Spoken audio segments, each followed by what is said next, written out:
Arthur Nabantino Gonçalves de Azevedo nasceu em São Luís do Maranhão em 1855. Ele era filho do vice-cônsul de Portugal, portanto de uma família abastada. Aos 15 anos estreou com a peça teatral Amor por Amexins, que teve visibilidade nacional. O seu irmão Aloísio de Azevedo, futuro autor de O Cortiço, também começou a escrever muito jovem. Por discordar com a administração provincial, Arthur prestou concurso para amanuense da Fazenda, classificou-se e foi transferido para o Rio de Janeiro, que era a capital do Brasil na época. A corte, ela chamava corte, pois nela morava D. Pedro II. O Aloísio também mudou-se para o Rio de Janeiro, em outra ocasião, e tornou-se o maior representante do naturalismo, corrente literária de origem francesa. O Arthur empregou-se no Ministério da Agricultura e, paralelamente, dedicou-se ao jornalismo, colaborando e até fundando publicações como A Vida Moderna e Novidades. Os seus artigos sempre defenderam causas justas, como a abolição da escravatura, a República e a construção do Teatro Municipal do Rio de Janeiro.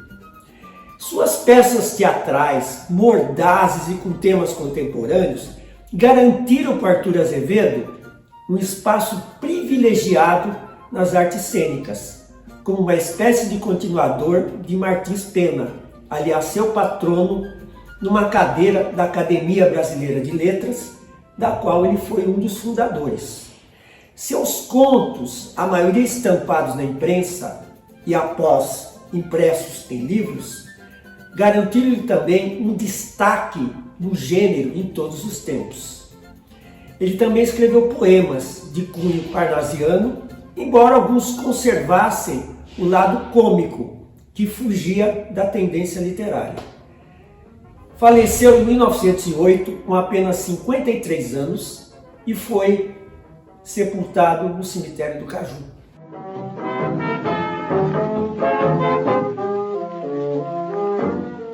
Por que ler os contos de Arthur de Azevedo? Vários contemporâneos de Arthur de Azevedo, como Coelho Neto, por exemplo, são quase ilegíveis e datados, pois se esmeravam em escrever difícil, com exagerada seriedade e pretensão. Já Arthur de Azevedo escrevia de modo simples, sem ser simplório, conseguindo imediata comunicação com o leitor, inclusive por seus pontos de vista humorísticos, inesperados e caridamente humanos. Seus contos mostram o cotidiano da vida carioca, seus usos e costumes, com ênfase no lado risível de Arthur de Azevedo, que era uma pessoa alegre e expansiva. Seus personagens escritos em todas as classes sociais são pessoas com quem nos identificamos ou não, pois lembram nós mesmos ou conhecidos. Os sentimentos básicos como amor, ódio, inveja, vaidade, orgulho, etc., pouco mudaram nos tempos das carruagens para a do trem-bala. Por isso os contos de Arthur de Azevedo são sempre atuais. Esta afirmação é comprovada pelas constantes reedições de seus livros, que várias gerações apreciam, pois sua obra é sempre uma delícia para ler e reler.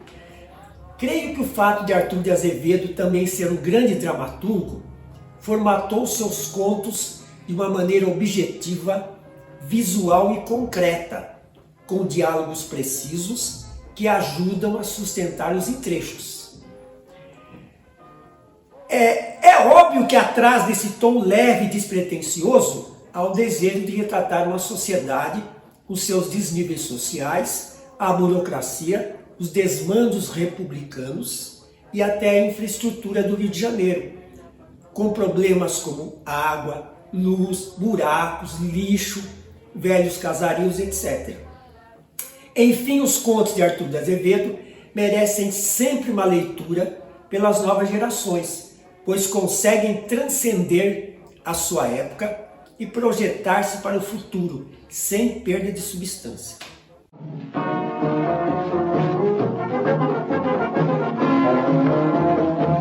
Plebiscito é uma narrativa antológica, traduzida para mais de 3 dezenas de idiomas, entre os quais o persa. Sua sobriedade de narrador e a composição dramática do seu modo de ser de contista se mostram aqui plenas. A primeira linha do conto é uma indicação cênica, marcando a época do fato, 1890. A seguir, o autor nos indica o cenário e a disposição presencial dos personagens no quadro. Nada falta nos inícios da narrativa para que pensemos numa peça. A imaginação do narrador, preparando os movimentos da ação teatral, mostra-nos no palco com a sala de jantar burguesa. E o contista movendo as figuras em cena, em diálogos vivíssimos e narração de seus atos, transforma o leitor em espectador. Essa composição teatral do conto é o processo dominante no conjunto ficcional de Arthur de Azevedo. Resta dizer que este humorista foi precursor de outros grandes da comédia escrita, que vão de Humberto de Campos a Luiz Fernando Veríssimo.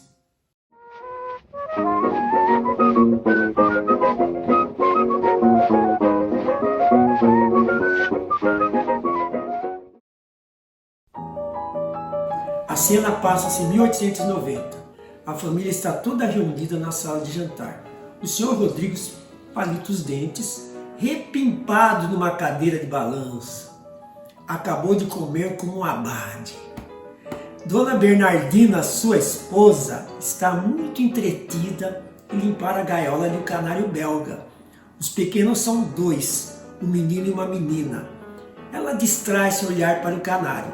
Ele, encostado à mesa, os pés cruzados, lê com muita atenção uma de nossas folhas diárias. Silêncio. De repente o menino levanta a cabeça e pergunta: papai, o que é plebiscito? O senhor Rodrigues fecha os olhos imediatamente para fingir que dorme. O pequeno insiste: papai, pausa. Papai, Dona Bernardina intervém. Ô, seu Rodrigues, Manduca está lhe chamando. Não durma depois do jantar que lhe faz mal. O senhor Rodrigues não tem remédio senão abrir os olhos. O que é? O que desejam vocês? Eu queria que o papai me dissesse o que é plebiscito. Ora isso, rapaz. Então tu vais fazer 12 anos e não sabes ainda o que é plebiscito? Se eu soubesse, eu não perguntava. O senhor Rodrigues volta-se para a Bernardina, que continua muito ocupada com a gaiola. Ô senhora, o pequeno não sabe o que é plebiscito. Não admira que ele não saiba, eu também não sei. Que me diz? A senhora não sabe o que é plebiscito? Nem eu, nem você. Aqui em casa, ninguém sabe o que é plebiscito. Ninguém alto lá. Creio que tenho dado provas de não ser nenhum ignorante. A sua cara não me engana. Você é muito prosa. Vamos, se sabe, diga o que é plebiscito. Então, a gente está esperando, diga. O que a senhora quer enfesar-me. Mas, homem de Deus, para que você não há de confessar que não sabe, não é nenhuma vergonha ignorar qualquer palavra. Já outro dia foi a mesma coisa quando Manduca lhe perguntou que era proletário. Você falou e o menino ficou sem saber. Proletário, acudiu o senhor Rodrigues, é o cidadão pobre que vive do trabalho mal remunerado. Sim, agora você sabe que você foi no dicionário, mas eu dou um doce se me disser o que é plebiscito sem se arredar dessa cadeira. Que gostinho tem a senhora em tornar-me ridículo na presença dessas crianças? Ridículo é você mesmo quem se faz. Seria tão simples dizer: não sei, Manduca, não sei o que é plebiscito. Vai buscar o dicionário, meu filho. O senhor Rodrigues ergue-se de um ímpeto e brada: mas eu sei. Pois se sabe, diga. Eu não digo para não me humilhar diante de meus filhos. Eu não dou um braço a torcer. Eu quero conservar a força moral que devo ter nessa casa. Vá para o diabo. E o senhor Rodrigues, exasperadíssimo, nervoso, deixa a sala de jantar e vai para o quarto, batendo violentamente a porta. No quarto havia o que ele mais precisava naquela ocasião: algumas gotas de flor de laranja e um dicionário. A menina toma a palavra. Coitado do papai. Zangou-se logo depois do jantar. Dizem que é tão perigoso. Não fosse tolo, observa a dona Bernardina, e confessasse francamente que não sabia o que é plebiscito. Pois sim, acode Manduca muito pesaroso por ter sido o causador involuntário de toda aquela discussão. Pois sim, mamãe, chame o papai e façam as pazes. Sim, façam as pazes. Diz a menina em tom meigo e suplicante. Que tolice! Duas pessoas que se estimam tanto zangar-se por causa do plebiscito. Seu Rodrigues, venha sentar-se. Não vale a pena zangar-se por tão pouco. O negociante esperava a deixa. A porta abre-se imediatamente. Ele entra, atravessa a casa e vai sentar-se na cadeira de balanço. É boa, brada o Sr. Rodrigues depois de um largo silêncio. É muito boa. Eu ignorar o significado da palavra plebiscito. A mulher e os filhos aproximam-se dele. O homem continua num tom profundamente dogmático. Plebiscito? E olha para todos os lados a ver se ali há mais alguém que possa aproveitar a lição. Plebiscito é uma lei decretada pelo povo romano, estabelecido em comícios. Ah, suspiram todos aliviados. É uma lei romana, percebem? E querem introduzi-la no Brasil. É mais um estrangeirismo.